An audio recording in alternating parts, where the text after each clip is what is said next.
Very good time.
She's like, call a lobster.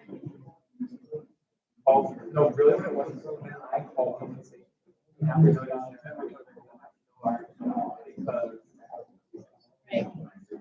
I want to make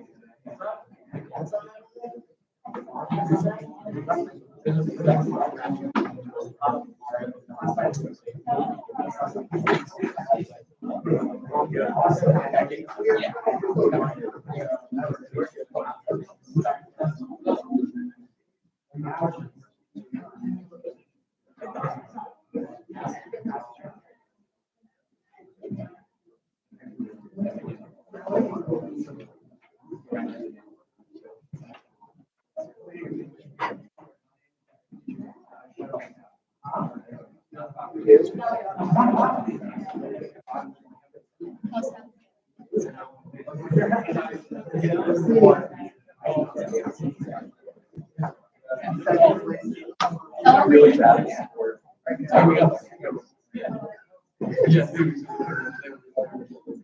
Do you need to?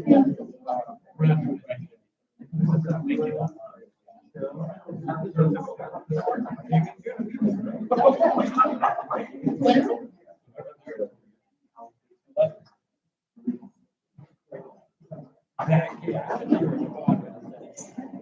Hey, it's on my thing.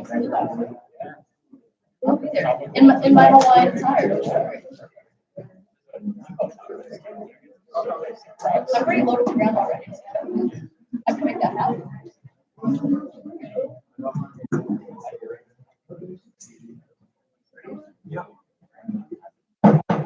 I call to order the October 10th meeting. We are live streaming the Please review your agenda. Yeah. Timothy Allen. Here. Bob Cam. Scott Long. Here. Nick Colombo. Here. Anderson Gillette. Here. Dave Blanco. Here. Abby Blessing. Here. Desiree Brown. Here. Katie Morales. Here. Jacob Constant. Here. Iris Sarah. Here. William Connor. Here. Angela Hayes. Here. Daniel Lyon. Here. Maggie Roberts. Brandon Rita. Here. Austin Morgan. Here. Christopher Hira. Isabel Moniz. Here. Jacob McDonald. Okay. Lilith Black. Miles Jordan. Justin Walls. Here. Crystal Mills. Naomi Britta. Patricia Silva. Here. Benjamin Brown. Here. Kim O'Leary. Ariane Baker. Are there any corrections to the minutes from the October 13th? Seeing none. And now your president, Nicholas.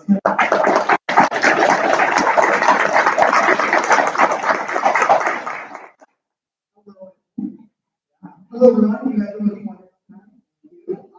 Tonight, I am very honored to introduce our very special. Please help me welcome Westfield State University President.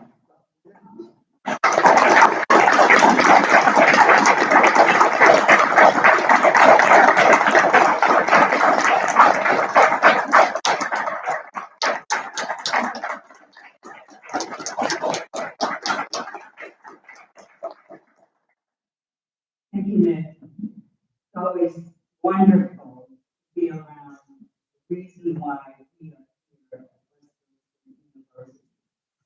Because you, students, which yesterday was Indigenous people, just wanted to do a land acknowledgement. So Westfield State University was built and currently sits on unceded traditional ancestral territory, the Nipmuc, Thompson, Agawam, and the Waranako people.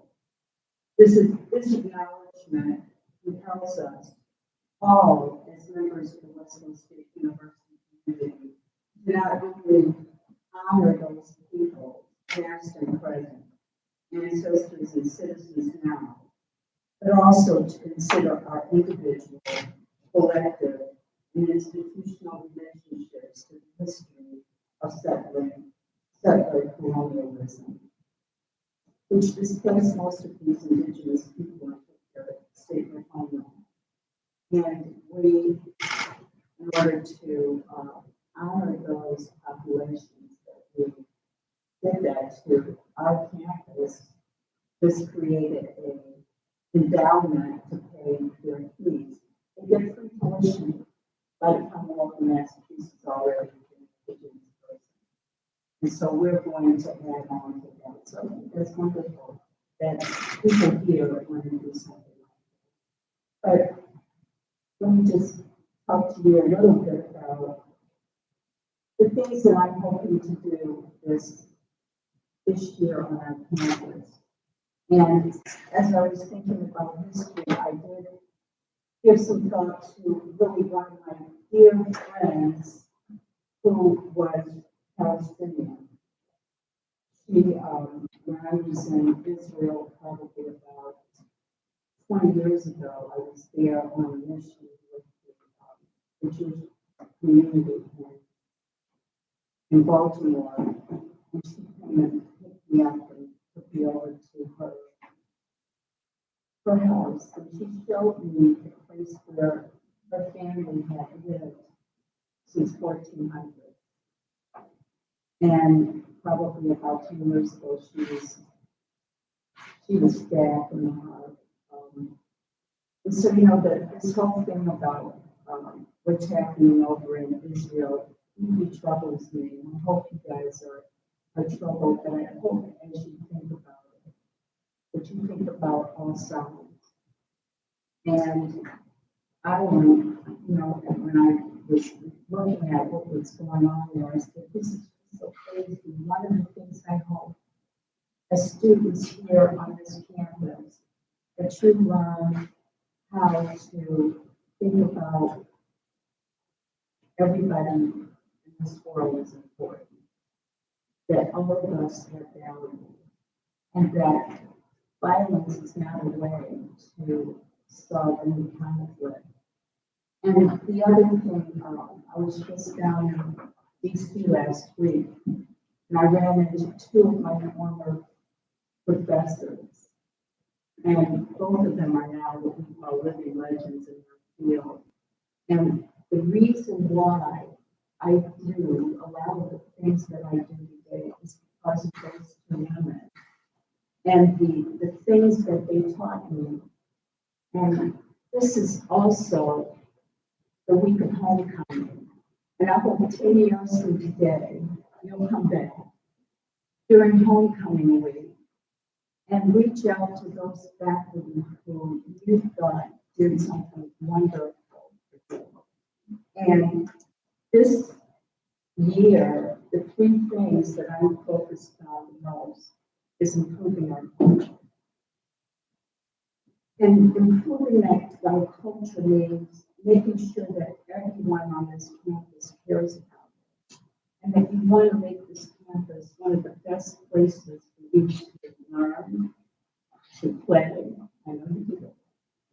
to just to get to know each other. The people who are going to be your best friends in the future are sitting right next to you. They're sitting in this room right now. And you need to begin to figure out and learn about culture from people who don't have any idea what their culture is like. Just talk to them. And learn how to be welcoming and inclusive. The thing that I look across the streets on this campus, though, I'm just going to talk a little bit about last year's fall that I went to. You guys are amazing and so inclusive. You guys really welcome just about everyone, and I just want to acknowledge my boss over there, Dan, who's a member of our board of trustees. Tomorrow, I'm going to spend all day with him. So he has to start at 8 o'clock in the morning, and he's going to get through at 5 o'clock. So he represents you really well, but I just want to acknowledge that. So culture is one of the most important things, and I know Dr. Hearn there, you all know Dr. Hearn, our new Vice President of Student Affairs and Enrollment Management, is helping me to make this culture a better place for our campus and helping me to connect more to the students here on our campus. So just thinking about ideas about how we can make this a good place to be. So if we get our culture right, then we will be able to enroll more people on our campus and keep them. Those three things are important to me. And finally, if we do all of that, we'll have the money. The money that we need in order to make this place a better place for all of you to go to school. And we'll have money to help cover the cost of tuition for those students who don't have the resources to come to college.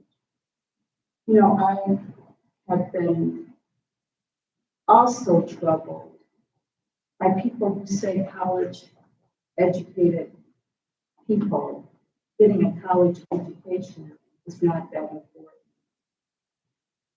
That when you go to college, you become too liberal. And I always wonder, what does that mean? Becoming too liberal. Well, what I say it means is you're going to be able to make more money than the average high school. People who go to college tend to make more money.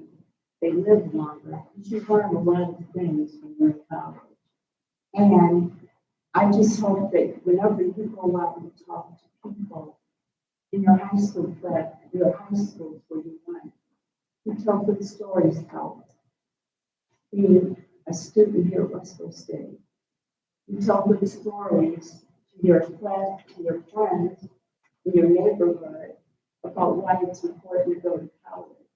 You tell good stories about the people you meet.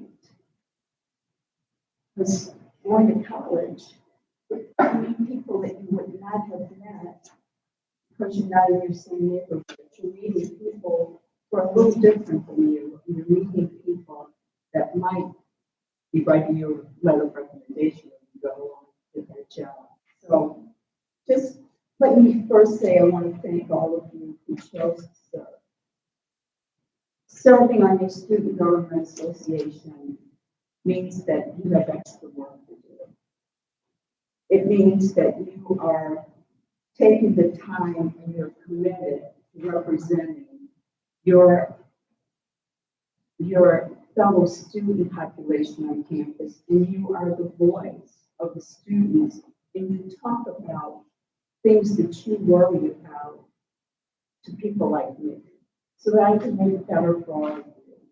And I just want to say, me and my executive team are so pleased that you made that decision to serve.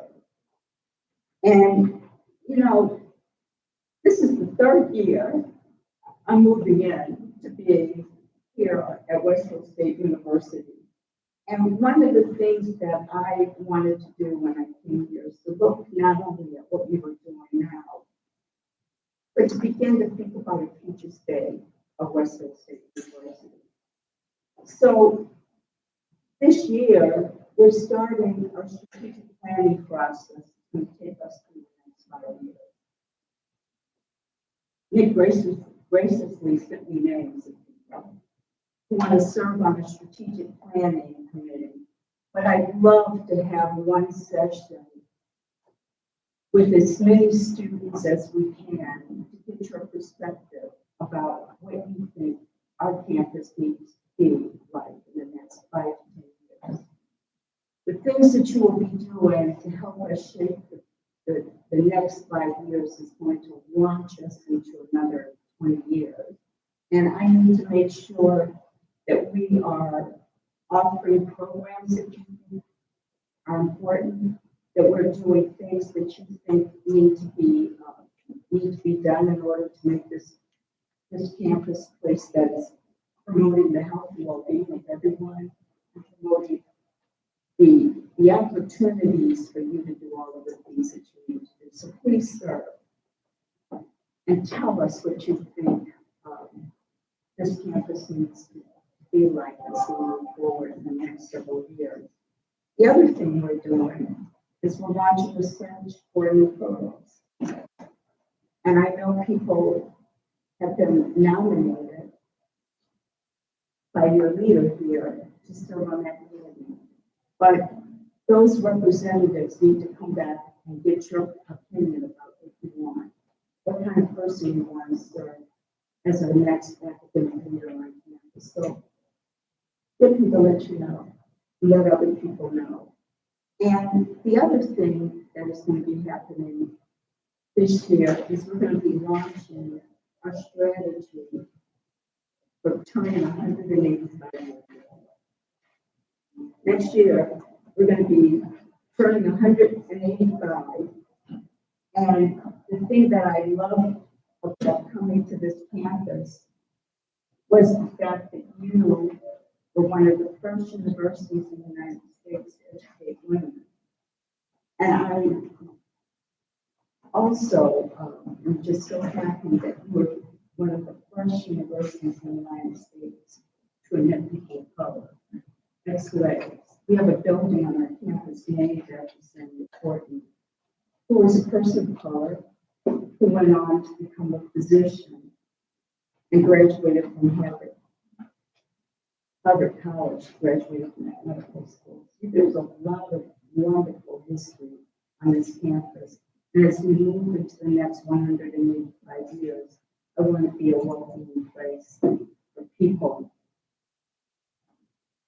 I think some people might want to help make that happen, but I want it to be a welcoming place for people.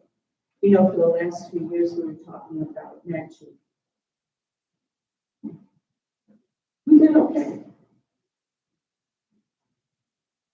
And it was because of you that we did okay. The matching people who came, site visitors who came to our campus, talked about the students. They talked about the pride that the students talked about and the praise that students had for both faculty and staff and your commitment to this community. So it's because of you and a few other people that we were able to get accredited. The two things that they want us to focus on are student learning outcomes and looking at our general education board. And I know that a lot of you have been serving on the committee to re-examine our general education course. So they'll be talking more to you about that. Our current interim provost is going to be soliciting from students your ideas about what students need to look like when they graduate from our campus. So thank you for being involved and telling the next study team about all the positive things that you think are happening on our campus. And so enrollment, so that's enrollment, routine, culture, all of that will lead to having a wonderful economic health for our campus and help to shape the new direction for us. You know, on Friday, we're going to have the grand opening of the new forensic. How many of you have been in that building? I'm also calling that building our innovation hub. We have a co-lab that's in there that is going to allow the students and faculty to partner with business communities in this region and begin to think about entrepreneurial types of activities. So please keep that in mind when you go over there and figure out a way that you can work with Denise. Denise was the person handling PERFA, so she's going to be doing work over in the forensic innovation hub to help you think about entrepreneurial and innovative kinds of activities. And we are also going to be the first university that is a liberal arts university like ours to have a health makerspace. We are partnering with 2 professors from MIT to help develop the health makerspace. I think those are wonderful opportunities for you to begin to think about what you can do as an entrepreneur using a health makerspace. Let me just tell you a little bit about what you can do if you think about it. So, clothing. We want to have embedded sensors that we want to put in clothing. So when you're walking around and your blood pressure gets too high, it'll notify you. If you get too, too hot because of, as you exercise, it'll also notify you that you're having a problem. We want to do that clothing. We want to also look at other things that I haven't even thought about to monitor the health and well-being of people. And the health maker space will help us begin to think about ideas. Gatorade, which all you drink when you're exercising, was developed at a University of Florida. It was developed by working with the athletes there. So that's an example of what you can do with things that you are developing for monitoring the health status of people. So I hope we can have a Gatorade type product here. And if we do, then I won't have to worry about money as much anymore. But it is an opportunity for us to do some interesting things. So I'm happy that you invited me here today. My goal is to get to know all of you. I want us all to work and try to make Westfield State University one of the best universities in the country. I also want you to know that I need to work with you in order to make that happen. We all do a better job when we work together, when we are a team. We all do a better job when you see something happening that you think needs to be changed. You have the courage to come and tell me that needs to be changed. No. Some of you do tell me that. I understand that you have a concern about your chosen name instead of the name that your parents gave you. We're working on that. So have a little faith that we're working on it. The other thing that I know some of you are concerned about is the idea that migrants or immigrants are going to be immigrants. I heard from some of your parents about that. I heard from other people's parents about this too. I don't know if it was yours, but a lot of people talked to me about it. One of the things that was disturbing is I wish we could have been able to accommodate people who are escaping conflict and violence and loss of opportunities in our own country. That building was not the appropriate place for people to be. It didn't. It would, a child, anyone under the age of 5 would have a hard time taking a bath because there's no bathrooms, no showers. Would be hard for a mom or a dad to get up in the middle of the night to heat up a bottle to feed an infant.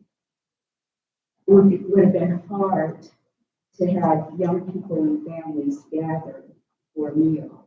It's really not appropriate for a family. But the other thing that was deeply disturbing to me when that was a potential possibility is the negative things that I heard people say. So I hope you know that I'm not a negative person. And I hope that none of you are negative like that too. I've heard some of the worst things from people. And most of us come from a common gene pool, even though you may not believe that. We all came out of that. And I would say the phenotype, the way we look outside, is not what we are in our genotype. There's more commonalities of all of us than difference. So That's not gonna happen, so you can tell your family members that it's not gonna happen. But it did open my eyes to a lot of issues here, and I hope that when you all graduates and making decisions about what makes a society better, that you think about housing for more people, and you think about how we create infrastructure for more people, because we didn't have that as well. We don't have enough healthcare facilities. We don't have the transportation infrastructure for someone to get to our campus or public school. So those are things I just wanted to talk about in case you have questions about it. And just to let you know that we did talk to people about solving that problem. So I just want to say, let's keep making Westfield State the best regional university in the country. I hope that over the next several years, we can make it a little bit more than just a regional university, but make it more of a national university, so we have people who are choosing to come here from different parts of the country because of the wonderful programs that we offer on this campus. So I'm open for any questions. Are there any questions? Are there any questions, comments, or concerns for Dr. Thompson? Adam Carpenter. Yeah. I'm Adam Carpenter. I'm the executive secretary. I just wanted to know what can we do to help you with improving the culture of school? You know, Adam, that's a wonderful question. Tell me if you have any ideas about it. Sure. I think I was able to share a few last time I met with you, but it is a great question. When you said it, the fact that you're thinking that way about helping this president with the culture is so important, because I think Dr. Thompson's got a great vantage point for what needs to happen on the faculty staff side. But we are a reflection of the student body. So what you can do is just what you're doing and encouraging other people to participate. I know one of the goals that the executive board shared with me was trying to bring more people into student government. That would be a great place to start, to really talk about how to bring different people into this room, talk about a variety of different issues. To be inclusive is a wonderful way for us to come together as a university community and build on culture. So I think that's a great place to start. The other end, I know I've talked to several different factions of this group about before, is building on and creating traditions for this culture and for you to pass those on as sort of celebrations of culture at the institution. So I appreciate those conversations are already in place. Great question. Bring more people to your organization, and a strong culture will follow. You know, there's a quote that says, culture meets strategy for breakfast. So as we build strategy, we very much, this is why Dr. Thompson said, we very much want to be able to address culture first. So the most important piece of the culture at the institution, their students, keep doing what you're doing. We had a values conversation a couple of weeks ago. I don't know how many of you were able to go to it, but it was really very well done. And I know I was talking to a couple of faculty members from the department. Part of the way they were talking about history and culture and values and how we think about other people is using people as actors. And I learned so much from the way they did that presentation. And I think one of the things that the students need to think about is how do we do more of these types of interactive and value-laden type of programming that you help us decide on what you want us to do, so that we reflect your ideas of what needs to happen. And I'd love to see more of that on our campus. So,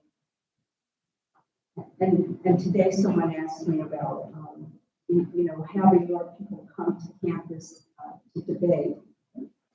I just want to talk about the the legacy. You know, when I first started, I talked about bringing 1,000 people to donate $1,000 to campus. Some of you probably remember this, that, right? You know, to date, I've raised almost $500,000. I haven't been talking about it anymore, but I do want to talk about it. Because having just a minimum of $1 million that I can hand out as scholarships to students would allow me to pay $10,000 to at least 4 students on board campus. So the more ways that I can get people to make donations and to think about it and think about just $1,000.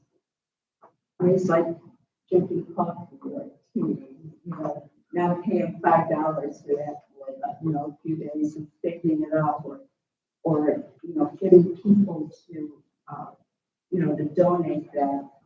But I really am trying really hard to get people to start thinking about reaching back and bringing someone else along, and that's part of the idea of giving 1,000 people to do $1,000. So we'll be announcing it on Thursday, the different scholarships that we've just started, and I just hope that I already told Dan when he becomes a millionaire, that he can endow something.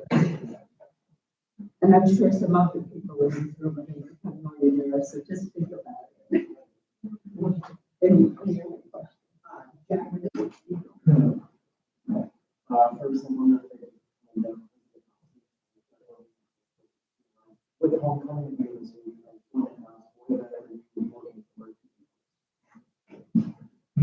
What am I looking for? No, all of them I'm looking forward to.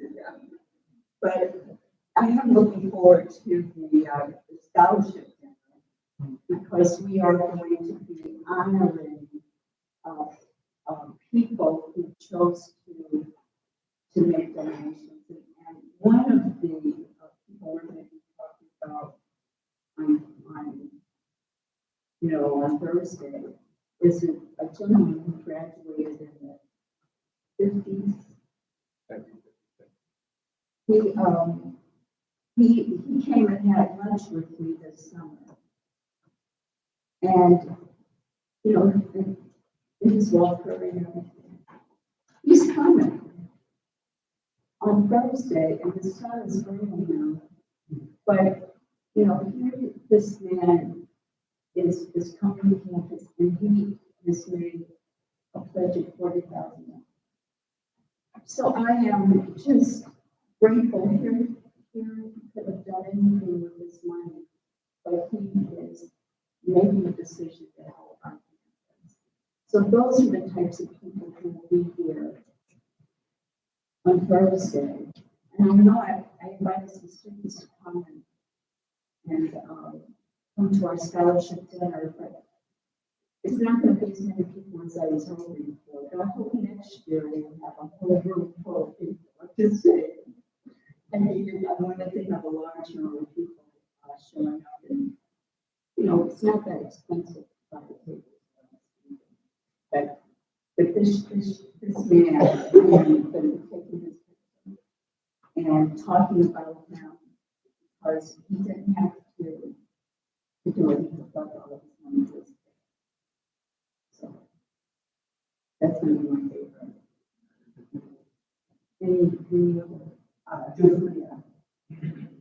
Well, it's you. It was your experience, all of your, I think I just started it's like, but I wanted to just like off with the, what I did want to do, I think will be very like, indigenous people. Do you know that Joseph he is serving on the governor's committee to look at how we can make our campuses more diverse. And it was following the Supreme Court decision that this whole attack on affirmative action. But that has been something that our governor wanted to understand from the student perspective. So he represents our campus, for all of the universities, in Commonwealth of Massachusetts to help the governor think about what is it that we can do in order to make sure that our student population remains growing. So thank you for serving on that. Evening. Student government parliamentary committee. First, I really want to thank you for coming down. Every time. It's nice to meet you.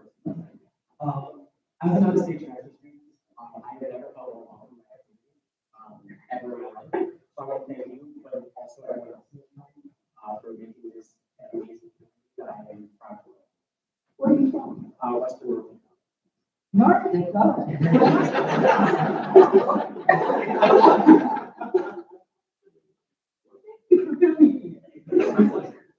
You know, a couple of weeks ago, I had somebody from anywhere. Who's on my campus? He's a football player. You know who he is? And I said, what made you come here? And he said, and he wasn't sure what made him come here. But what he does know is that he loves it. And he said that people here on his campus have made him feel so welcoming. And so he's going to go back to his neighborhood to encourage other people to come here. So thank you for coming here from North Dakota. It's not as cold here as it No, is. it's not. It's very warm. Any other? Sarah Harrington. Hi.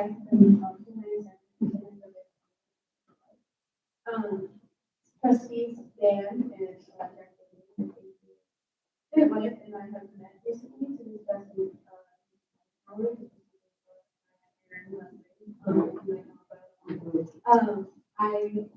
you're kind of looking for more student outreach, like we were every few years, and being able to form more relationships with professors and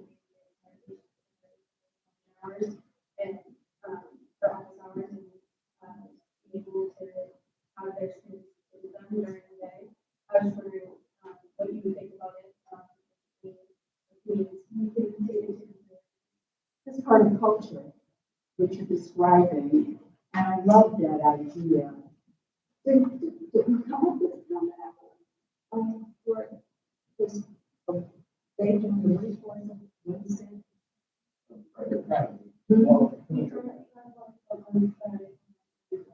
Which we're doing every week. A Tuesday, okay. You know, one of the things I'd love you to also think about is help me think about other activities that we can do in order to bring faculty and students together more. And so that, and this is something a student told me a couple of years ago. So you get to know them as real people. So maybe I know the communications department does the pizza party all the time. If you can give me some ideas of what we can do to support every department on campus of doing something with students on a regular basis, I'd love to learn more about what you would like that to look like. And once I know that we can even set aside a little bit of money to help support those kind of activities, because I think it's really difficult for you to really embrace and to know the faculty that you know our graduation the honorary degree recipient last year told me that there was one faculty member that really helped him decide on what he wanted to do in his life. And he went on to become a social worker. He opened a company for geriatric services. And he sold his company a few years ago. I've just been talking to him about trying to create an endowment for our family. So those are the kinds of relationships that you build, and you never, faculty never know who you touched and how they responded to the way they were, just, touching your soul, your ideas of what you wanted to do with your life. So I'll try to make sure that we can do more of that. Thank you. Chris Perry. Hi, President Thompson. Hi. My name is Chris Perry. I'm representing this now is talking about enrollment. So with enrollment. Yes, I do. I wanted to ask you, Westfield State, when it's going on other state schools, where do you see enrollment as a class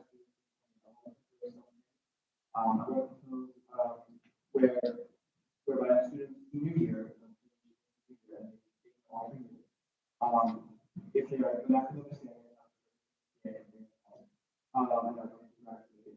can students get maybe like students that go, if I said to my students stay here, I was brought this to last year, and I think it's a lot of standard. And if not, how else could we make our school? Yeah, I've been giving a lot of thought about how to make our campus stand out. I've talked to our vice president of finance, actually, at 10%. That is a good idea. I would, but I need to talk to everyone before I can say yes. But the thing that I did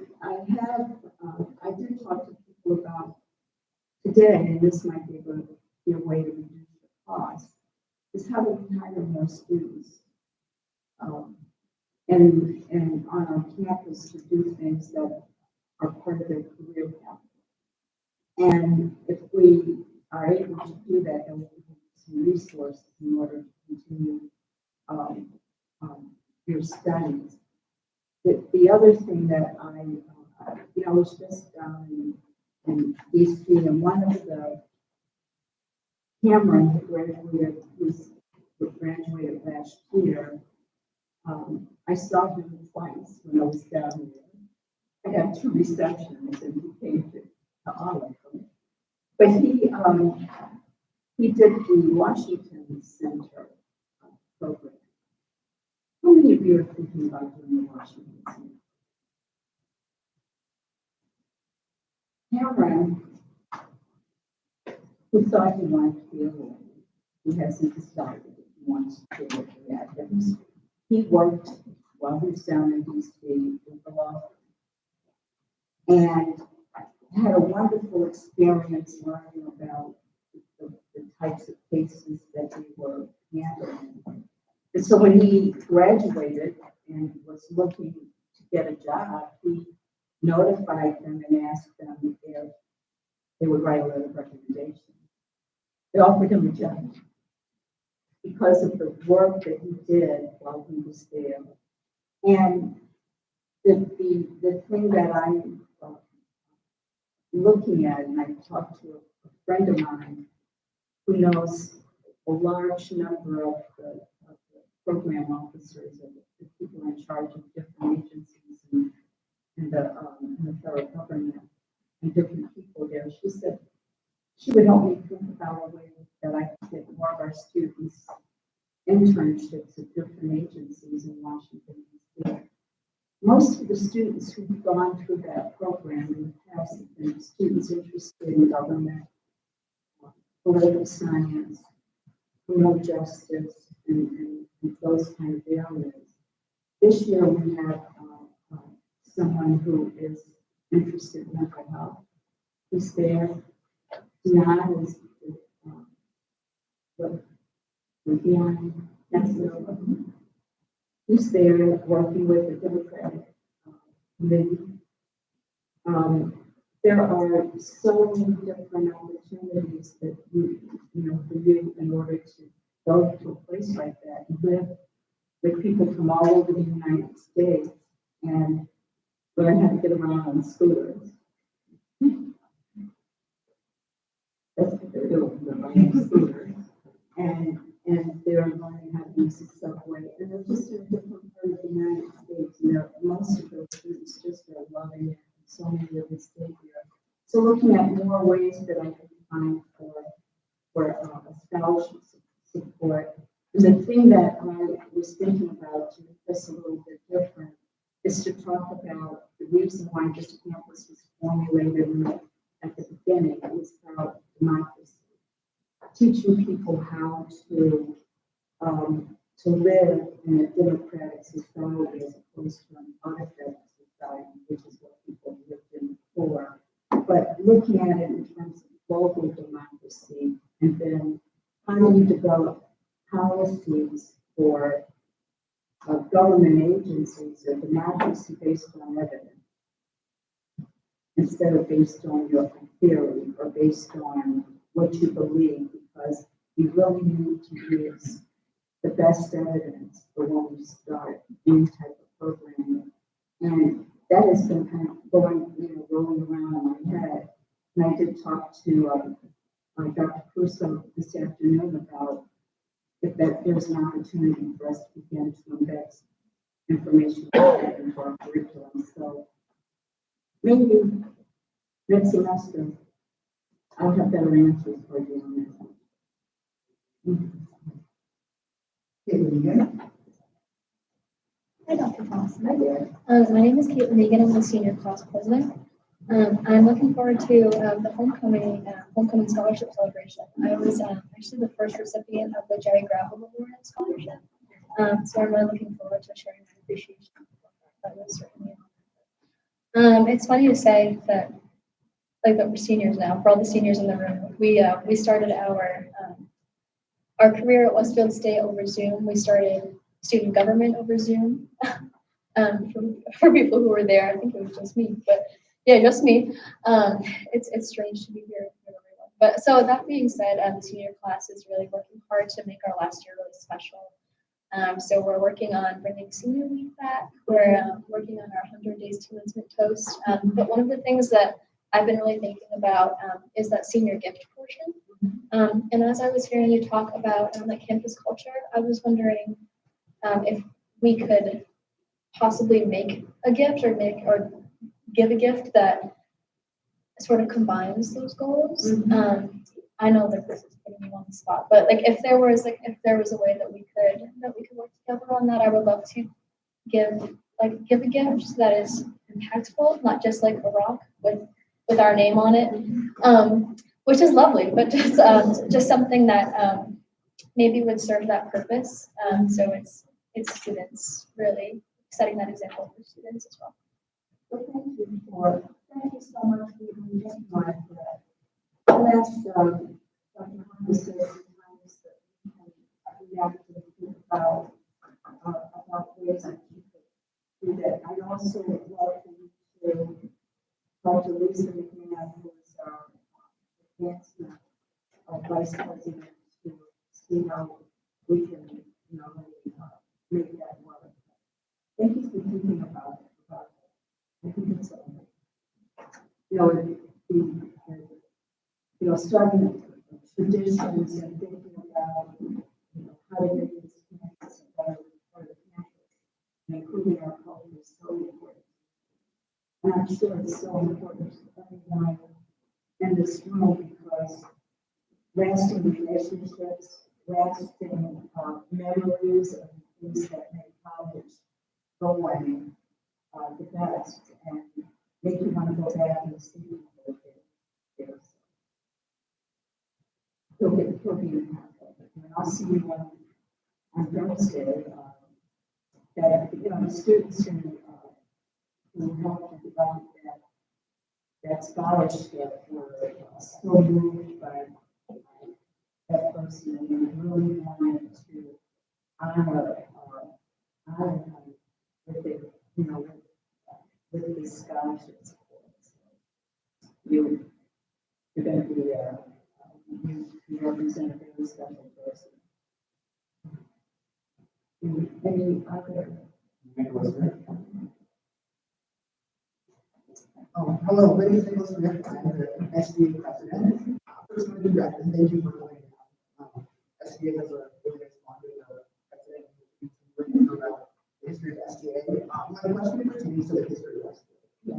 So, do we preserve the history of Westfield, and how do we pass it on to future colleagues? Because I think like you brought up where you call it, that was something I didn't know. So like I don't know what people know, like the buildings were in, like, based off of people that did amazing things. So I think how do you see SGA helping to preserve our history? You know, that's a wonderful question. When I first started, I said, I was against 10 people. And when Rhonda was coming for our values, conversation on campus, I felt to remember that I didn't even ask, because I asked history people to tell me. Went to this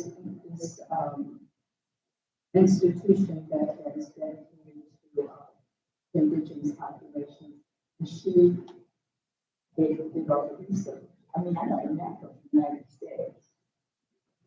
I think that preserving the history is something that could become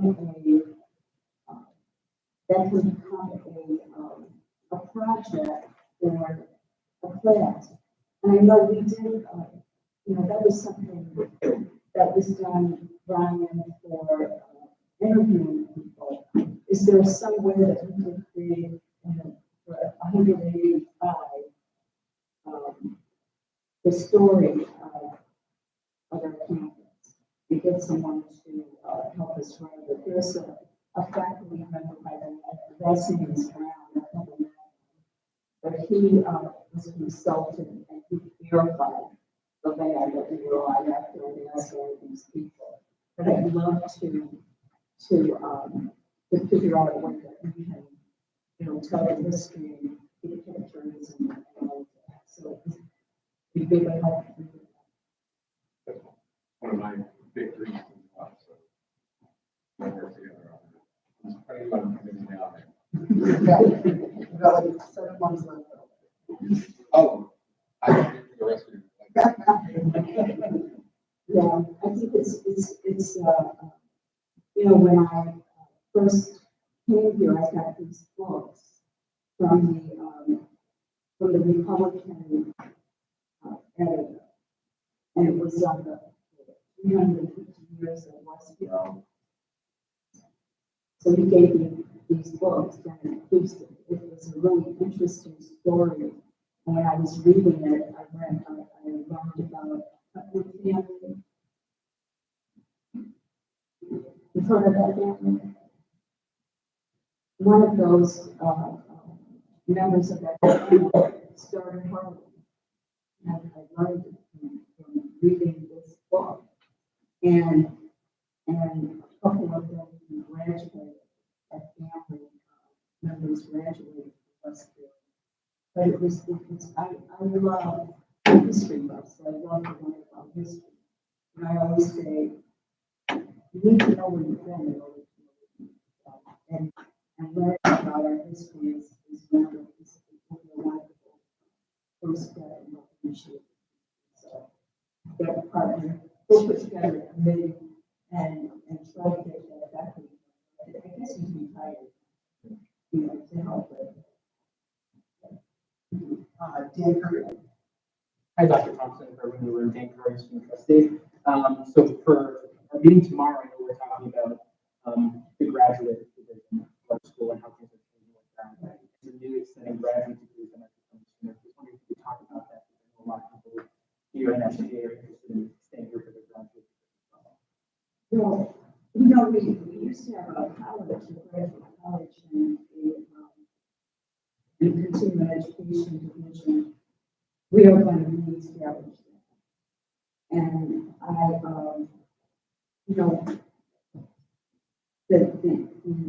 there are a couple of the people who wanted to get their master's degree in public administration chose not to come here because they wanted to be in public policy. So that's one of the degrees that we're looking at, offering a master's in public policy, but also looking at a way that we can add certificates at the undergraduate level to keep your interest in going to graduate graduates who were looking at finance and business.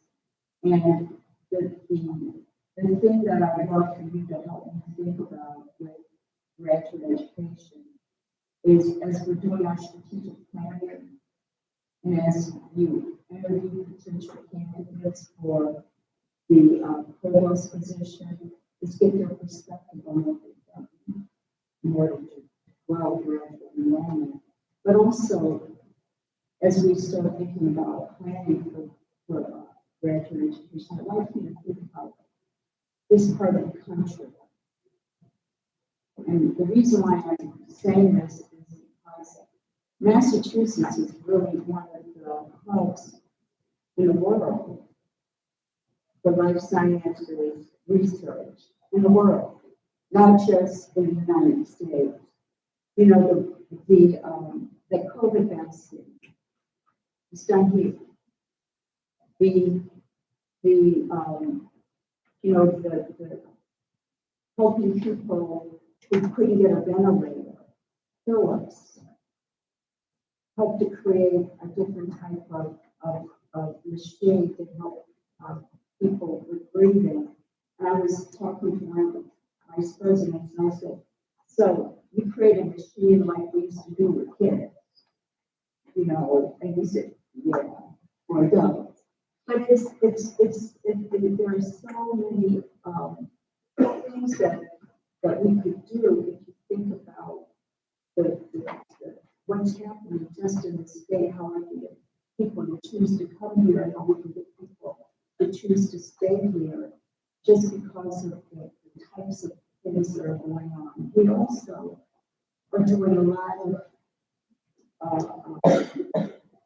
manufacturing in this area, to manufacture things for the Department of Defense, to manufacture these submarines that are able to go certain types of depths. So that the strategic planning that we need to be thinking about should really be based on where there are opportunities. But there's a wealth of opportunities here, and I just want us to start thinking about where you can, if you do it, you get that degree, you might be able to, you know, do a tech transfer and have a patent and be able to go on and sell that patent, you know, things that you're making and you do really well in your life. But it's going to be based on Massachusetts in this region. So it's not, when I say this region, I'm talking about this entire region, Maine, New Hampshire, Massachusetts, Rhode Island, Connecticut, and New York. So, we don't have any more questions. You know how to reach me. We do have one more. Oh, Sarah. Okay. That's important. Well, we just mentioned the promotion committee. And I asked you, what are, I know you said like, you want us to start using the hormones, but just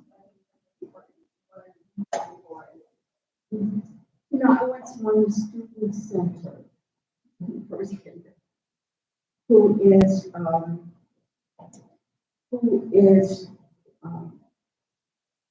has experience with developing new programs and developing. You know, let me just say the provost job is a little complicated. Because you're dealing with faculty and staff a lot in dorms. People go on for a PhD or whatever. You know, they're always the most growing person. And when and a lot of times you don't listen to other people. So you want someone who can listen and who can take in multiple perspectives. I'd like to also make sure we have someone who's not spent all of their life in one institution, so that there's some diversity in their perspective on what needs to happen. And someone who is willing to meet with people outside the campus to come up with ideas for curriculum. So I'm looking for, like someone who's flexible, who's willing to take some calculated risk, who is willing to put students first, and who's willing to develop people. When I say develop people, part of the role of being a provost is developing faculty. Being willing to not take credit for it. So you're going, a person who will be looking for opportunities to make sure that we recruit the top talent and that we can keep them. And those are really important. Are there any further questions, comments, or concerns for President Thompson? Seeing none, Dr. Thompson.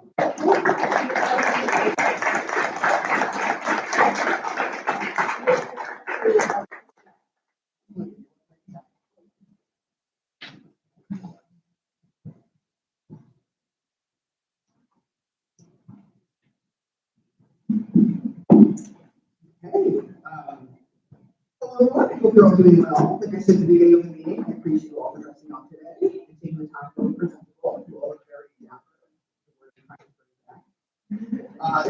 My report today isn't too long, so that's good. For starters, Trustee Dan Courier and I will be meeting with the president soon, so if you have anything you want us to discuss further tonight, please let us know. We'll mention that. You can either let me or Dan know. Joseph is also going to join the meeting for every second, so you can also let Joseph know that. Next up, SGA's open forum date has been changed, and we have nailed down some topics we want to work on.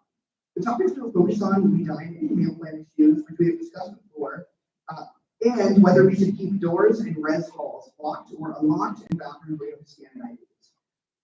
I have reached out to the head of dining and Chris Rock for res halls, so we're still waiting for that email back, but hopefully soon we can find out more. We have discussed these topics in the past, so hopefully students will have much to say on them. The planned date is Thursday, November 2nd at 6 p.m. in the MPR, a multi-purpose room in University Hall. And I encourage you all to work in your respective groups and find ways to spread the words to students to ensure we have students' opinions at the town hall. On the topic of campus engagement, there are some activities going on that we should try to attend if we can. First off, Public Safety is hosting its annual cornhole tournament for breast cancer awareness. It will cost $12.50 per person or $25 for a team of 2. It will be happening again in the MPR room in Uni on October 24th. For those of you who are calendar inclined, that is an SGA meeting, but I'm sure we will try to get out as fast as possible so we can stop by and support. This is a great event, and I encourage you to help out in any way, and it's a great way to engage with the campus community. Again, with campus events, as mentioned earlier, homecoming is this weekend. I have been asked if anyone would like to volunteer to help.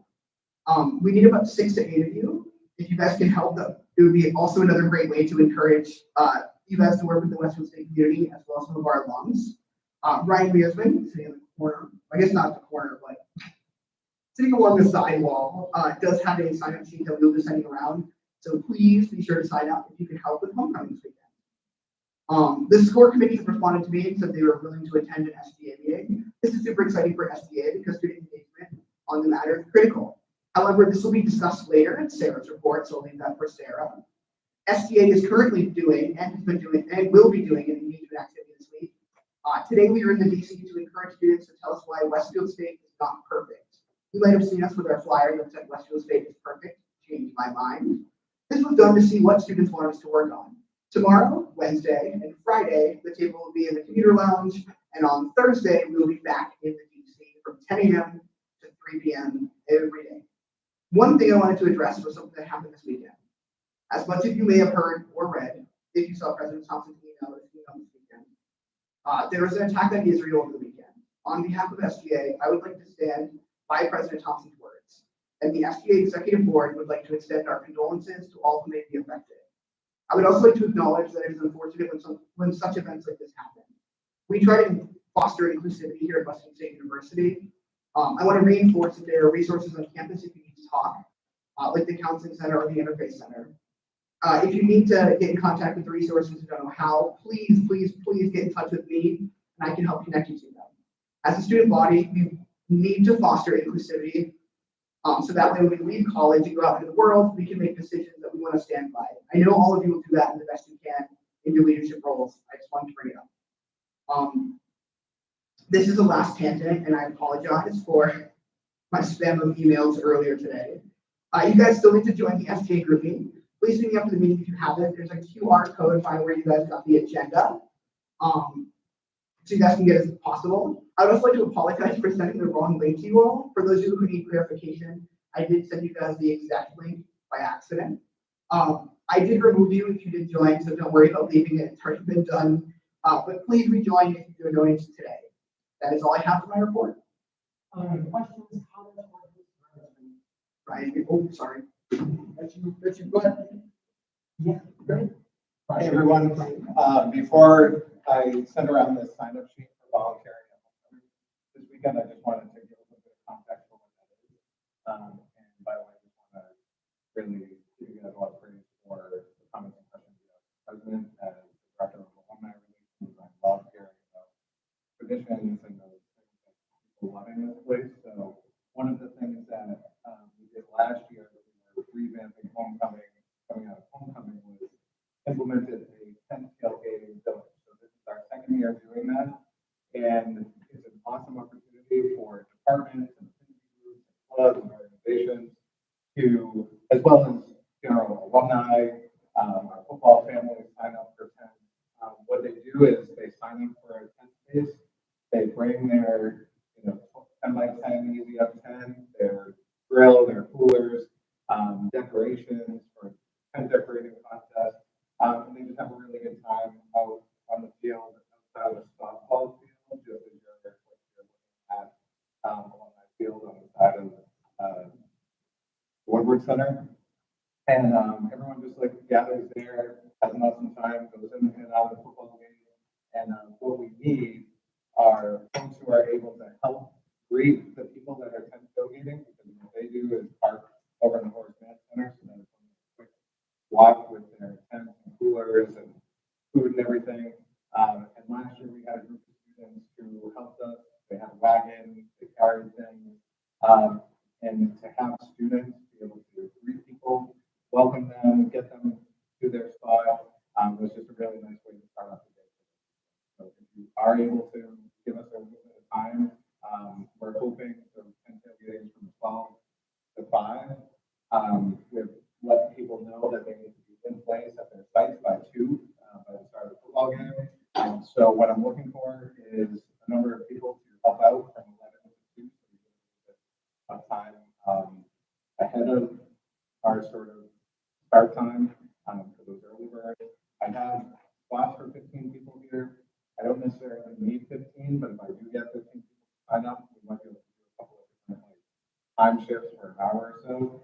And I will also provide you with a ticket so you can go and get something to over at game side once you're done during the game. So I'll send this around, and if someone can just get it at the end, that'd be awesome.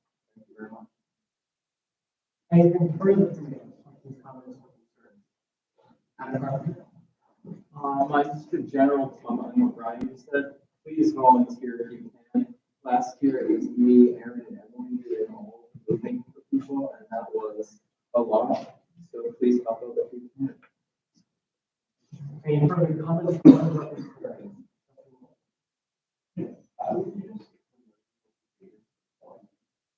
Yeah, it's November 2nd at 6 p.m. And I believe the NPR room is the tentative scheduled location. That might be subject to change, but as of right now, it's NPR. And I'll keep you guys posted on it. Any further comments, questions, or concerns for the group? Thank you, Nick. Board of Trustees report, Daniel Kermit.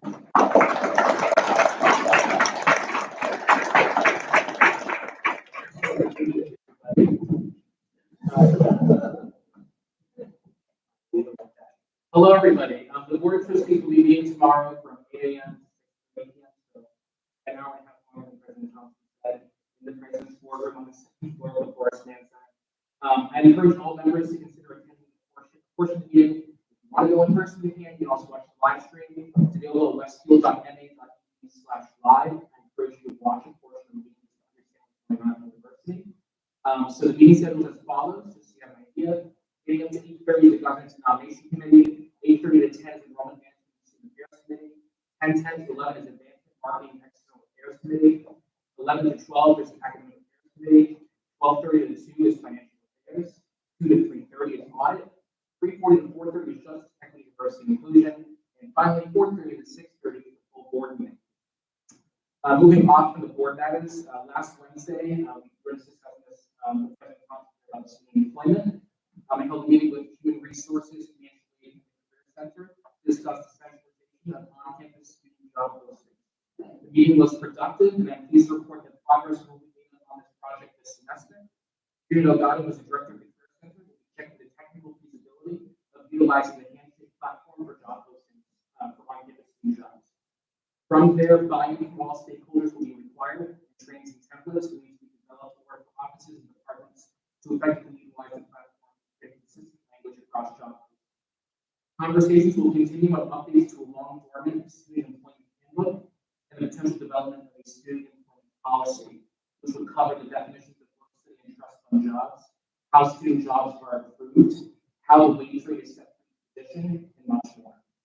Finally, it was suggested that I look into how funding for trust fund jobs are distributed, because President Thompson mentioned that earlier. I look forward to working with Aolin, setting up a meeting with the university, who's the associate VP of Finance and Institutional Planning, regarding this matter. If you have any questions, please let me know. Are there any questions, comments, or concerns for David? Seeing none, Madam Clerk. I just wanted to ask, what would you recommend is the most important? Yep, so of course, a lot of different committee meetings tomorrow. Certain things to look for if you're up bright and early around 8:30, when Dr. Byrne will be giving his presentation, discussing live enrollment. As Dr. Thompson mentioned, down here enrollment and retention are two big priorities for the university. We need to focus on how we can retain students and also get more students here. So that's going to be an important discussion that the board will have. Later on, we'll be discussing the final budget for the university. As you may know, we were about 87 students short of our projected target, so we did have to make get more reserves out, and we have to cover some losses. So the budget may be another thing you want to look at the financial affairs committee. And then the full board meeting, I'll be giving my student trustee report. So I discussed that last week. And you'll also see a presentation by Ms. Sharman about the new universities in France. Board tomorrow. There's been a lot of share with the board trustees in the capacity of that body, and then also Certainly. So the board of trustees, for those that don't know, is an 11-member body, mostly appointed by the governor, that is tasked with overseeing the university. We don't manage the university. We don't make all the decisions. We're responsible for a lot of strategic leadership and basically making decisions over tuition and fee rates, budget, and a few other matters. So we're really kind of the overseeing body for the university. And how I'm preparing for the meeting tomorrow, so I did work with our executive council, everyone here, on making sure that a report was developed that spoke to student concerns and other things that are going on campus. And able to provide that to the board of trustees in 5 minutes. Team that involved here today also looked over that report. We all agree that that was good. So that is what we're getting tomorrow. The board has that right now, and I'll be presenting it in full tomorrow. Any further for Dan? Seeing none, Ada. Next, Student Advisory Council.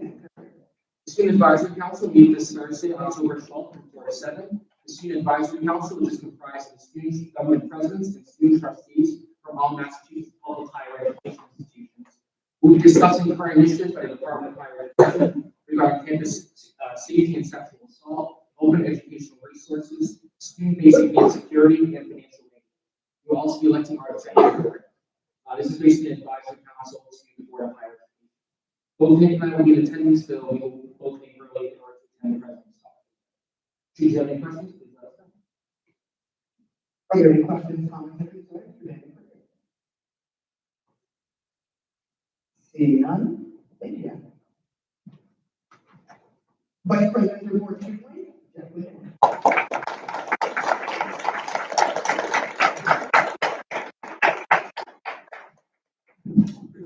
Good evening, everyone. I'm Jeff Whitman, Student Life. First off, I want to remind everyone that SGA is a team at the House Spirit Pro on the 12th, so hopefully as many of you can go, so we can win because as everyone knows about losing competitions or sports.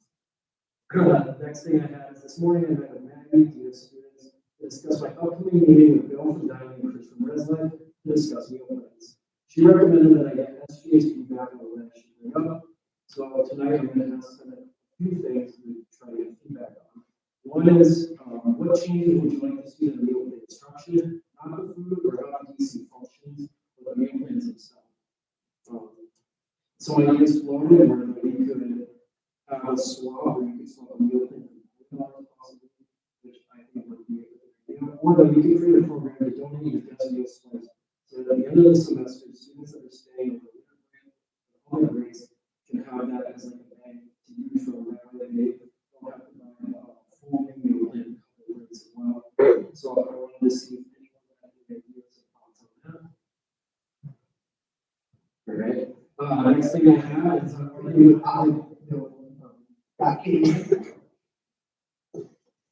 Yeah.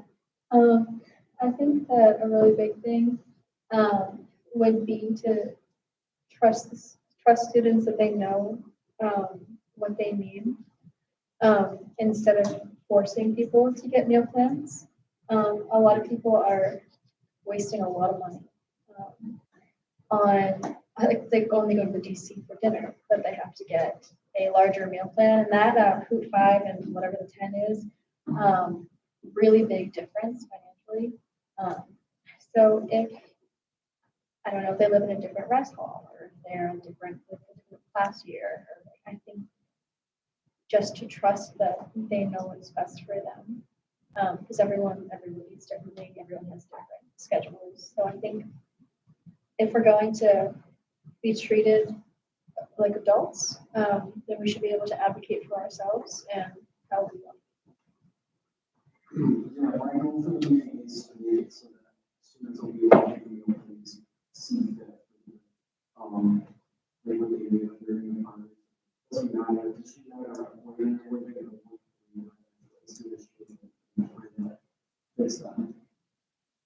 Joseph Video. Thank you. You're figuring yourself, but I think I want to say I love the idea of and I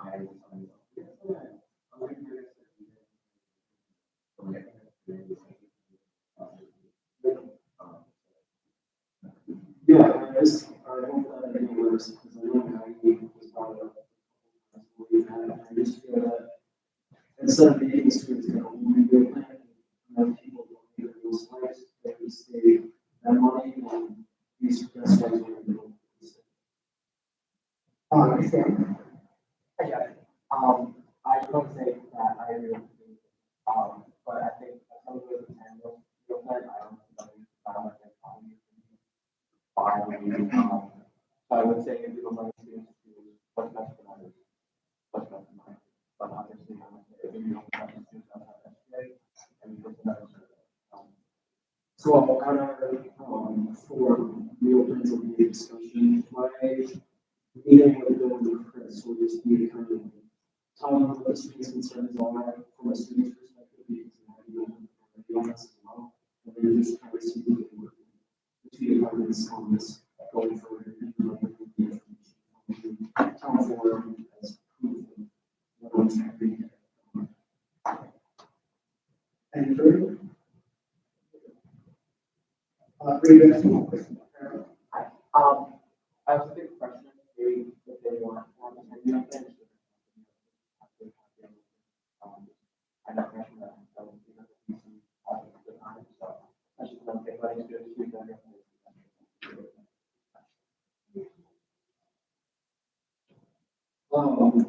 That is something that we discussed. So I'll keep it in mind.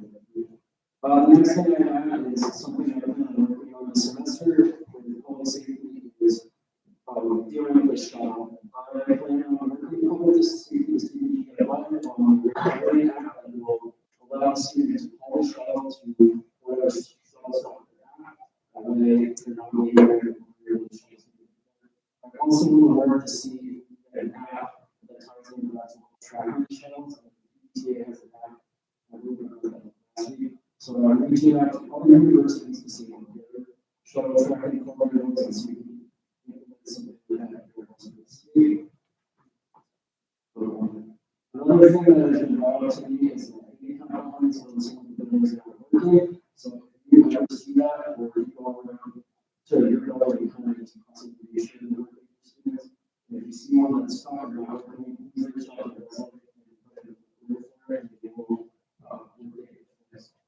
The last thing I have is from my meeting with you guys today. We discussed the fact that students, medical exemptions, go to doctors,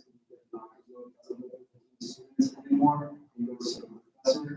I've seen some students are confused about that, so I just wanted to say, if you miss a class and you go to the doctors, then you should send a doctor to the professor.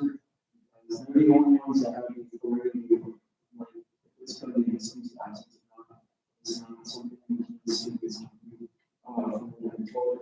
And that it kind of also violates the HIPAA protocol because there's only one person in the medical field everyone. I think even if your professor's that is pretty important. So it's something we instituted just for the COVID pandemic. Obviously, COVID was an actual crisis, and students were missing a lot of people getting sick, so it was streamlined. Now that is no longer really an emergency, we're going back to the way that most universities have. So, sick days. Are there any questions, comments, or concerns for staff?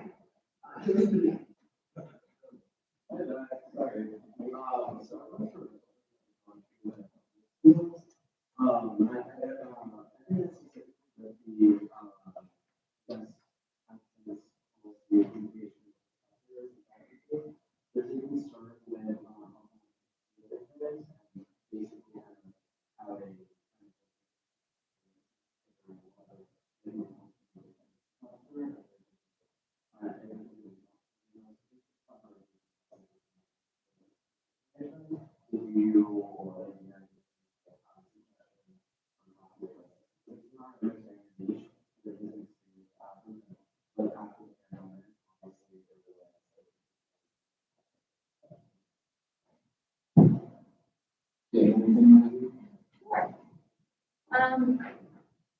So this is what I typically do when a student comes to me and they say, oh my goodness, Maggie, I can't go to class, fill in the blank, right? I have the chicken pox, I have anxiety, my cat died, I stubbed my toe, whatever. I encourage the student, much like you would do when you get a job, to say, hello, professor, I'm sorry, I'm unable to make class today. Please let me know what kind of work I need to do. And oftentimes, a student will come back to me and say, I need more help, I need more assistance, I'm happy to do that. But I can't disclose information. You do send something to somebody from the hospital for whatever reason. It's very vague. Student will be missing class until you hear back from us or something along those lines. So this is just an opportunity for you to share what you would like to share with your faculty members about why you are unable to attend class that day. I'm not in a position, our office is not in a position often to say we think that this is really bless you. We think that this is a really good reason and you should excuse it. Or we think that it's not a good reason. So it's really up to the faculty and based on what you have shared with them, whether or not it's considered Readdress this again. Thank you, I appreciate that. I appreciate that. I was wondering maybe potentially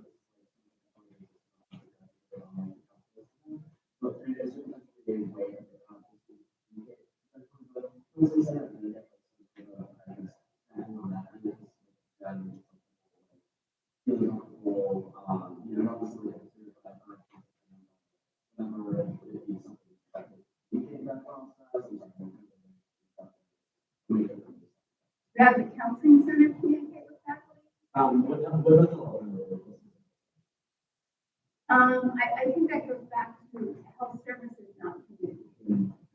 It's, again, we will send a note if you are unable to have a conversation or send it out, we will do that.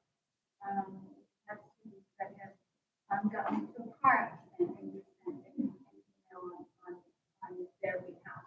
But it's really an opportunity for you to reach out and share what you'd like to share with the family, with your family. I don't know if you're going along with that, is that, so, why health services doesn't make any space because the professors, they don't want to, like, excuse me, so. If you were ready to act, the courses, that's what we're, it's against, our students' policies, so. Is there anyone else? Hi, I'm going back to the conversation about the election. I like the idea of donating with your best place if they're not doing students who may have some students there. But if there's not enough guest place, is there possibly a way to lower the cost for students who are housing and to be able to purchase those meal plans for extended breaks? Because it is burden on students, especially if they're in housing. So that's just something I'd like to suggest if you could look into. Yeah, so my plan for that is to have them do the resource that is going to run the site and everything. So where, I want to get the boarding meal plans to be as cheap as possible. So I might not use the meals today, kind of the meal instruction. It will just be like a lunch, one, they'll have a lunch and then we're assuming that we're still getting 2 meals a day, but it'll be at a significant cost that we have a full weekend of the whole month of December, or students that are on campus all summer as well. They're not spending as much. There's also been the idea floated possibly of adding a little bit to other movements, but I like to everyone's movement, even concept of I personally don't think that's a great idea. So I'm just really trying to work with dining and housing and try to get something as cheap as possible. Jamie Lyons? You answered my question earlier, so I was. Chris Taylor? Whatever knows you. It's been moved seconded, is there a second?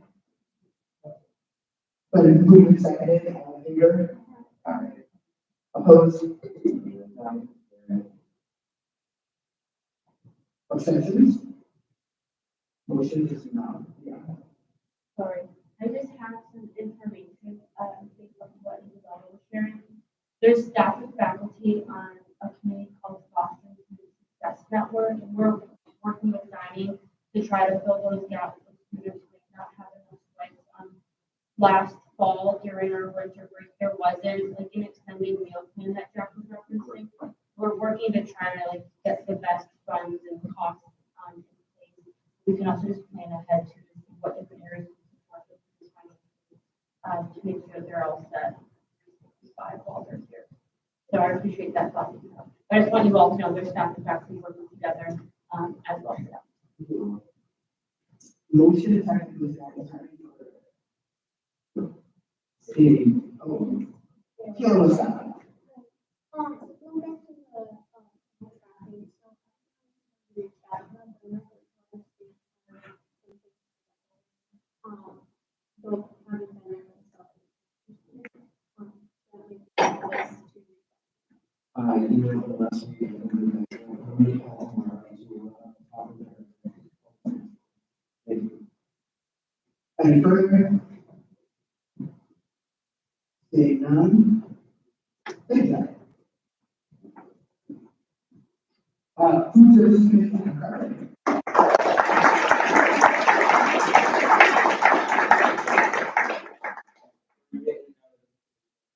So, food service, and then possibly, very short report. On the testing, we discussed too much. The first thing that we talked about is that there are this week at late night. Maybe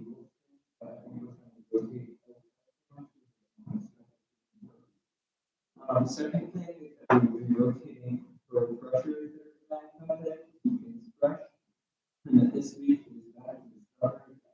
That's all. Are there any questions, comments, or concerns for Adam? Seeing none, yeah. Vice President for Athletics.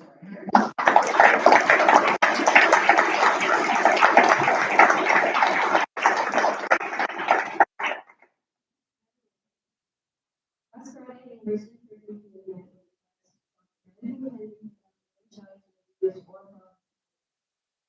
most of the meetings that we were in the practice all of my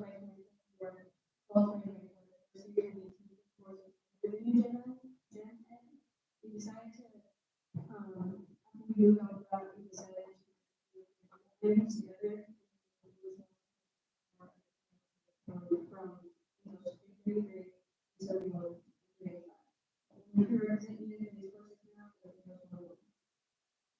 after this meeting, I sent them a student trustee and career, and then student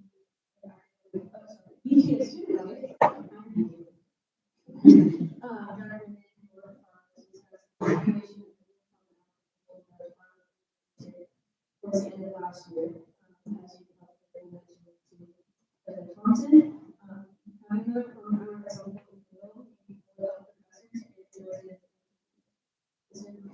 this would be the perfect opportunity for us to hold midday hours. And this activities and events could be moderated this time and allow all students and peers to participate. During the common hour, there are still a few lacking hours. Because other schools such as US and universities. So overall, the idea is to build more community community around free time for everyone to be in these other times. Today, I met with my few people, first being opportunities and clarify what was the school. I just want to clarify, double dipping will be allowed in the new agenda. The access board is restricting dipping across areas. So, for example, students can take their new critical multicultural education to cover their power and perspective requirement, as well as an educational requirement. We cannot cover key areas like power, perspective, and individual context. This is due to the fact that students aren't reaching their fully accredited minimum baseline next week. I also want to extend the difference between progress reports 4 and 5. Progress report 4 remembering research or preliminary guidelines is not that it improves the governance and will simply put suggestions. Progress report 5 presents the current model of learning. It cleans up what has been missed and presenting the current model. It cleans up what has been missed and adjusted. Dr. Kennedy was super receptive to my questions and ideas that I brought to her attention. I mentioned the idea of a student center report could be beneficial because often the progress reports can be routine to evaluate the average student. This would not be done for every report, but the idea would be a monthly review of reports that is in on that. For prioritizing students, however, they cannot fully understand student experience without student present. I strongly urge all of you to consider being on the sport and not the time. It's Tuesdays, Thursdays, or not 45 to 11 to I understand that it's time consuming, but not all meetings are mandatory. We cannot expect professors and staff to know what the students want and need without student attendance. Dr. Kennedy asked me to tell you all that she and Dr. Shelby are excited to attend a meeting this month that they have been invited to. We look forward to meaningful student board conversations. Lastly, I had my first meeting with proposals today, right before this meeting. I did not have a perfect. We started introductions, and I started in the proposal. We thought the idea was great, especially the presentation. So we can bring some attention to governance and ask for opinions and things like that. If you did not already know already, proposal commercial is not likely the official proposal for the next one. This will be accepted I talked to him a little about what he expects and what he wants to see at the finally, I asked him to like all of you on Senate He just wants to be at the moment. There are any emergent concerns he'd like to be brought to his attention. I'm not going to be so long. If you all can help me please by bringing these things to my attention, so I can turn everything to his attention. Informing everyone, this is important with him, so please feel free to pull me aside for this meeting. Now conclude the longest report I have ever given in my usual. The email is SGA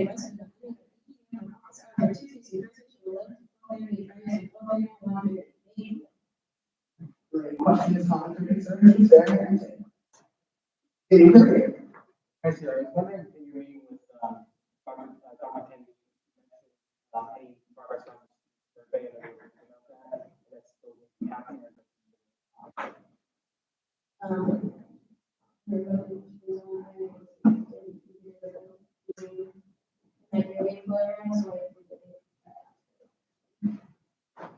Adam Gardner? I just wanna, for the last time, so I don't know what I'm doing, is you cannot do this in person.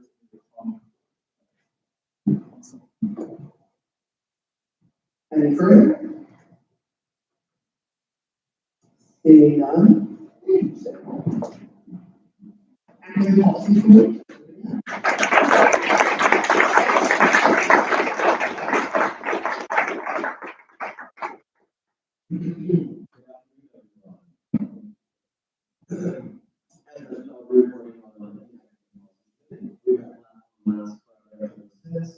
We discussed potentially rearranging the hours from what's currently the first and third Friday of each month to the second and fourth Friday. The months are accommodated by business is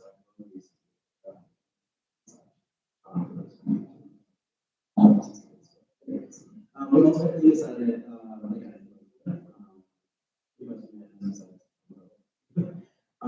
we briefly discussed submitting a recommendation on the university committee on that times. It is thought that members on this committee that maybe set another arrangements for 5 years.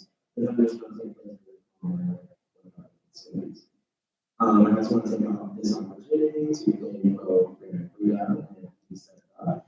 For serving on this committee, it's appreciated. Our next meeting is going to be Friday, October 20th at 11 p.m. Easy days are so I do encourage you all to sit and make briefings, voice concerns, and diligence. If you have any questions, I'll take them. Thank you. Are there any questions, comments, or concerns?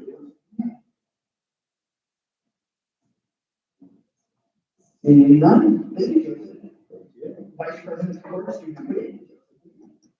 Good afternoon, everyone.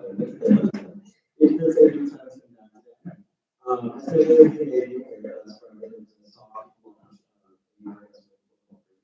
i.e. and I encourage you all to take over this week of the week as you just look over and get the feedback.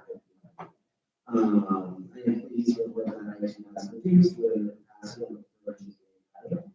I also want to go ahead and say the progress that has been made with multiple people, though there's still much to do. Small ones are minutes, and I consider that I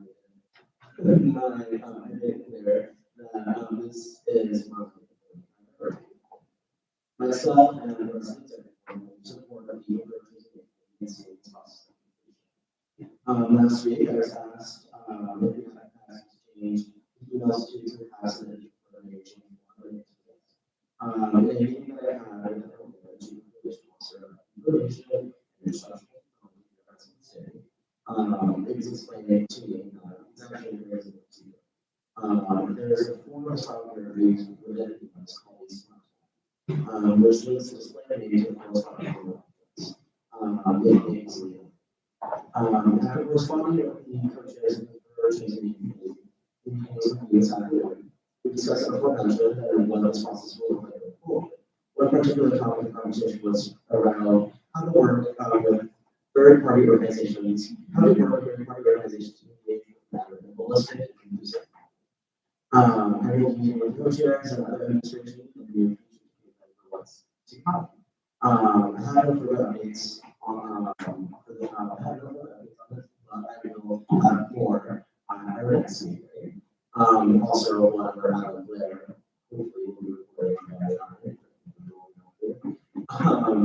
feel free to reach out to me by email at Westfield or in person after this meeting or during office hours on Tuesdays and Thursdays. As always, I'll leave you with well. And building this one said, I am no longer accepting the things I cannot change. I am changing the things I cannot accept. Thank you. Are there any questions, comments, or concerns for Joseph? Seeing none. Thank you, Joseph. Thank you. Vice President for Closed City, Elizabeth President.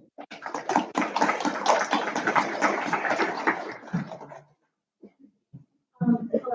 First, I would like to congratulate the Center on the award professional design initiated in discussion is very kind and an active member of the especially raising questions and concerns of other students. So you're very well. Congratulations.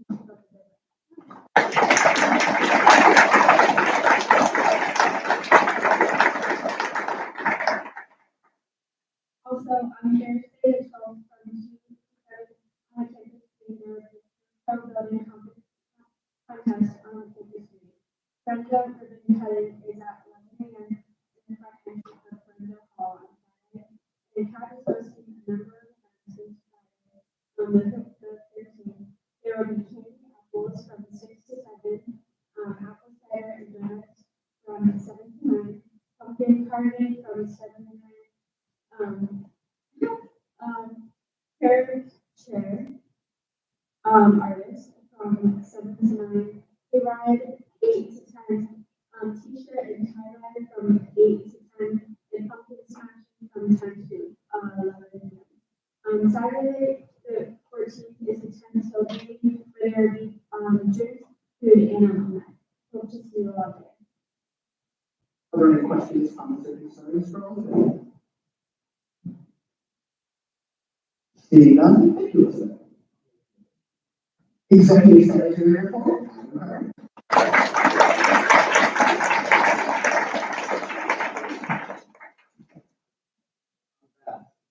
This is another quick one for me. My first update is that center boundaries are updated. At the moment, this is the new welcome packet with a little bit of description in terms of what you should do to get information. The next update I have is in terms of making new Robert's rule speaks for our centers that are more understandable than the grid that we have right now is very confusing. If there's anything that we find helpful to include in this, please let me know, and I will work to incorporate it in my plans. The final update that I have is that center training is very poorly attended in retrospect. It may not have been the best idea to have it on Friday along the weekends. I would say it's 2020. And I will reach out for availability at some point for a further second training day. That is all I have. Are there any questions, comments, or concerns for Adam? Second training you required. If you went to the first one, you were all set.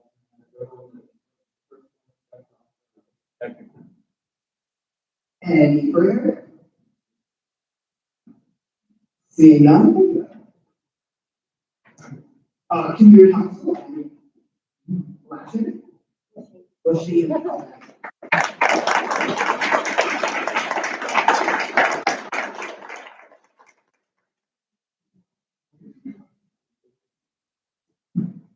Hi, everybody. I'm Abby. I'm with the I'm excited to say that the council on first time and we declared that November 14th is Commuter Appreciation Day on the state. Nothing has been solidified for this day of appreciation, but we are open to all of this. Please feel free to share with us. We are also in the process of interviewing for a secretary for the council.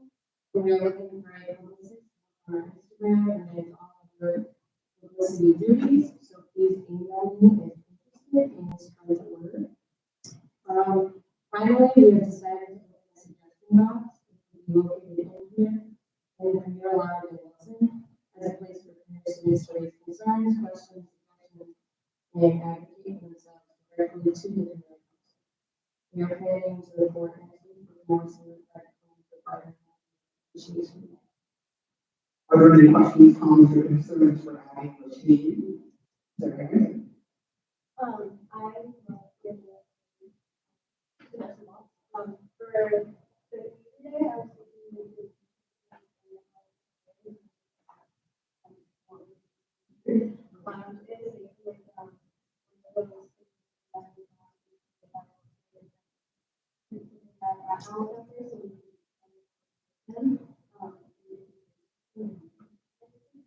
cloud is with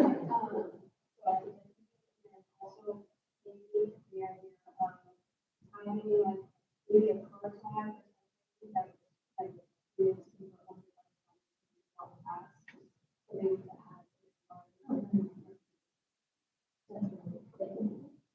Jacqueline? I just wanted to first congratulate Peter and also also just want to see you guys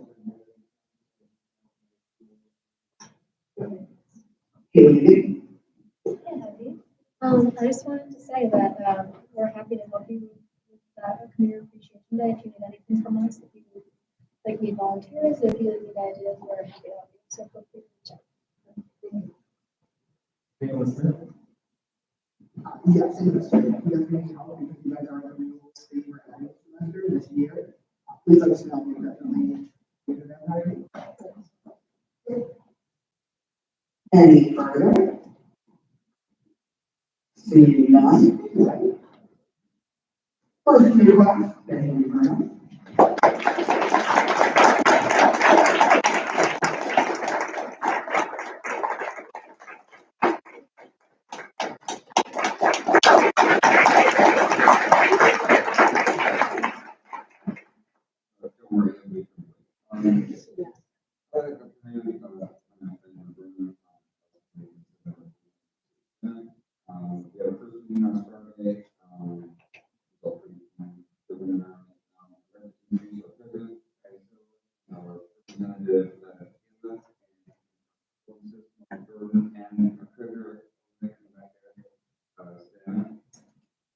We discussed with the about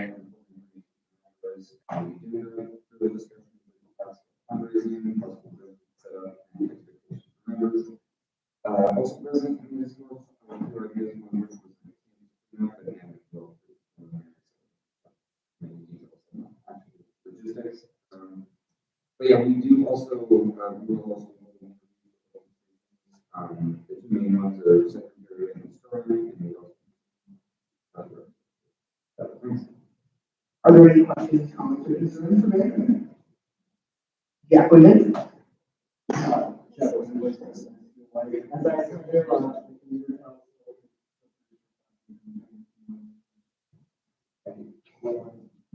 Any further?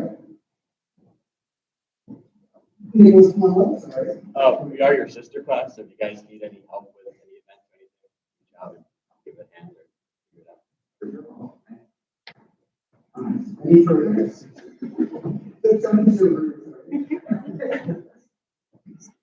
Seeing none. Thank you, Matt. Representative Larry Austin Ray.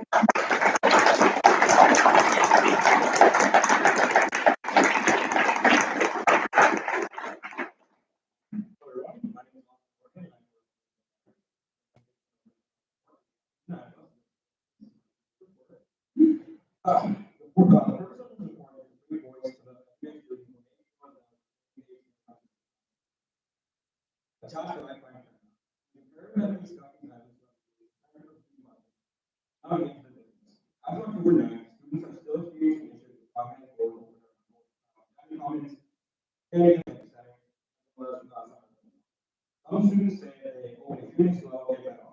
It is important to find out why this is happening.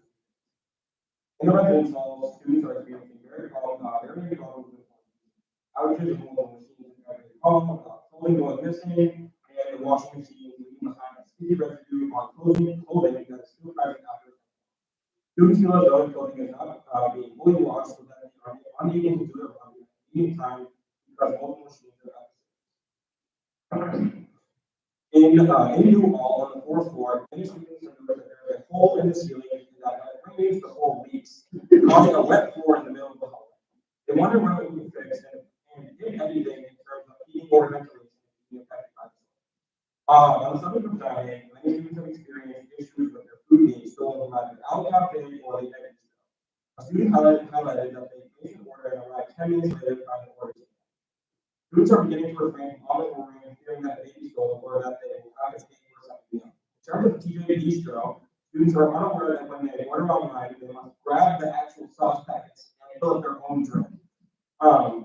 Students have been putting their drink and sauce orders in the notes section of their orders. A concern from our athletes is that they are running out of dining dollars too quickly because their only choice some nights during the week is late night. Both their class and practice schedules take away from their ability to eat healthy meals during the week at dining houses. Seeing as it closes too early for them, especially when they are having night practices. The men's soccer team especially practices at 8 p.m. most nights during the week and is not returning until almost 11 p.m. And running out of dining dollars per week because late night is their only possibility. Many questions have also been raised about the prices of items in the marketplace. Things to overpricing dining dollars a week. To end things positively, we have been gathering more students at our food service meetings and more students at events being put on by CAP. And students spending less money overall. They are enjoying having bicycles back in the community of private business. Thank you. Are there any questions, comments, or concerns for us or Adam? So I have a couple of quick points. So, first one is, honestly, just let people know what they need to do in sauce packets. I know it's a little bit, but it would be nice if you did that. The other thing, that I noticed, this has been an ongoing problem for the ceiling. That was a problem last year as well. When I lived on the fourth floor. I think I'm not really and then my last thing was about the prices in the marketplace. So basically, the way that we have our contracts, especially for the Pepsi products are set in the prices that we're able to sell them at. So that is kind of a point that can't really move too much. And also, we are not having the same purchasing power, which is a small community of the grocery store. So that explains why prices are more expensive. And if that helps you think about it as an ongoing line, I can be girl and say $90 so Check with it. Another point of information, just regarding the automatic ones in the Washington, there should be a QR code on the machine. And for the bottom, it's not working. Is it up on it? Hi, thank you. As a representative, if you could have students, somewhere to read the report for something, if we could get in touch with about that. If we get in touch with that, I live in the one floor. And I sweat. It's especially when it's raining, like it's really sweaty. Okay, I have noticed it, but I would like to make a conversation between the board and myself. Thanks, John. Hi, everyone. Sorry to speak out of order, and I'm very sorry about you slipping about the hole. I am very aware of the hole. For those of you who don't know me, I'm the area of New Hall. I'm just going to throw it out there real quick, real quick. No one from anyone in student government has spoken to me personally about the hole, although I know it's there. I don't know if anyone has personally spoken to it. I mean this in the nicest way possible because I know you're all doing your job. The first step into solving any problem is probably going to that office and speaking to them about that problem. I do know about the hole. I've been bringing up the hole every week. I've been told that the leak itself was in the roof. But it's from the HVAC system that is now fixed, that they're now waiting. I know it's not a great answer. However, the hole is made up. The hole is not made up. It is real. I just want to throw that. Sorry about that. Thank you. Dan Courier. So I was going to talk about 2.1 about New Hall, but the first thing So how the dining budget works is that 1% of what you all pay goes back to the university. So we do have to actually make money off of our dining operation. That's all universities do when they have private contracts. But you can probably see the price calculation. And then the second thing, this was new hall. Of course, Sam, my wife checked in with this. These are mold has been a problem with new hall before. If the mold, if there's any mold, it's been created. Just wanted to see. Because I know that, If you have mold in your apartment, please fill out a maintenance request immediately and let me know. Come see me. I have office hours 10 to 3. Mold is not from the hole, it is from your HVAC system. We need to make sure the moisture is not getting there. Thank you. Katie? Hi, Austin. SAC last year was able to get another hour onto the DC from 8 to 9 for athletes. I'll continue to work with the men's soccer team about that issue. I guess the suggestion would be using like meal exchanges to save on those dining dollars. Also, we can talk about other options too. Do you students might be wrong? I'm unaware of perhaps that I'm overstepping, but I'm unaware of any mold in any of the buildings. So I don't want anybody to leave here and say, oh my goodness, there's a mold outbreak. If there were a mold outbreak, I would know about it. People would tell me. So if I need to know something, I will say I've been here for 4 years. It's the first time I've heard that there's a whole new. So I venture to learn. Carter? No point, I want to assume you're in that, we're saying that with water, also sometimes falls. Yes. Was there. Yeah. Just as the verbiage of the question, I understand that. I'm not sure that everybody. Yeah, that's the point that I know historically, those, any of the towns who discuss mold, it's actually all that's fine asking. Of course, you may have noticed this young tires up in the SGA offices. Please just take. Any further from us? Seeing none? Is there any new business? Seeing none? I'm Carter. I just want to congratulate all of the senators who did the first time reporting. I know it would be scary to go up there for the first time. You all did great. I appreciate it. You know, one side. Hi, everyone. So I'm sure all of you guys have seen this in your email already several times today. But I just wanted to encourage Dr. Early that we are looking for help on Thursday as well for the career fair that's being hosted over in Woodward. There's some surgeries happening at 1 to 3:30. However, they need help with setup starting at 11. We are just looking for students to be able to help for an hour or two within that span. If you're interested, you can talk to me after that meeting. You can email the career secretary at Westfield.edu, or you can email myself at finance@westfield.edu. I will be calling and being in touch with the career secretary tomorrow morning. How many students we have by noon tomorrow. That's it. Sarah Harrington? That's very exciting. Next, I have strongly urged all of you to support if you can, like those working time, so they're approximately love to see all of you get up here by the end of the year. I think that's amazing, especially moving up here with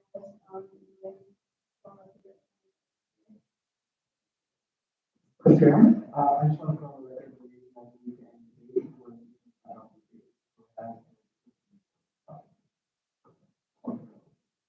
Point of information, you can't do a point of redundancy and motion at the same time. Anyways, that's small. I want to pursue and I'm always going to say it. Anything, let me know. Want to be for definitely let me know. Daniel Carter. So in addition to the homecoming facilities, if you have any wealthy parents or departments, there is an auction this weekend online. You can get a $1,000 You can get a flight training through the Barnes Airport. There's plenty of things. Check out the link that was sent to you all via email or online. We would appreciate the money. So please.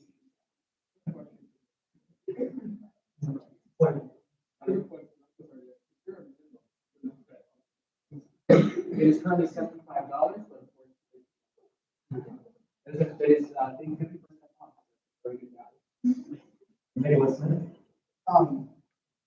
It's not about wealthy parents, but we will be screening the trustee meeting tomorrow, the board meeting in the SGA room starting at 10.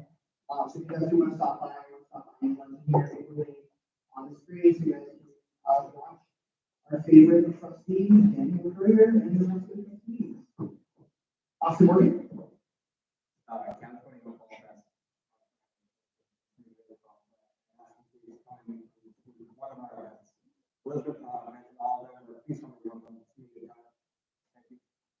Katie. Not too late to buy a calendar, support your senior class, and 220 days until commencement. Roll call. Caitlin Egan. Here.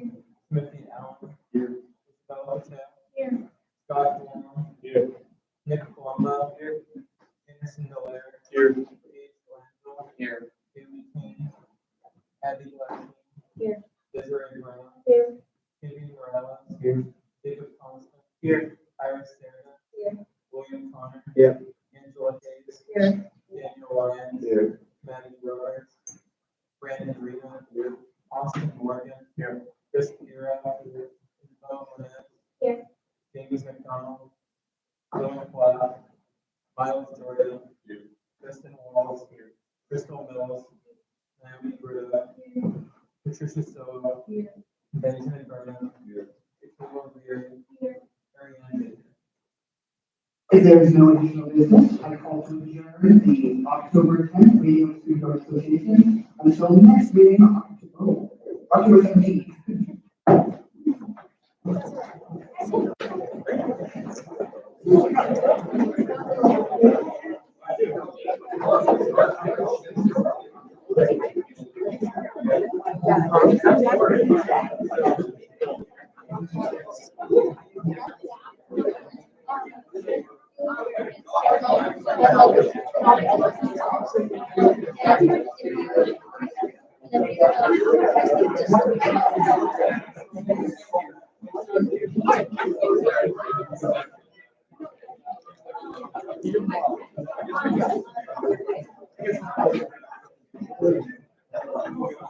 Did Donald Ryan say that to you?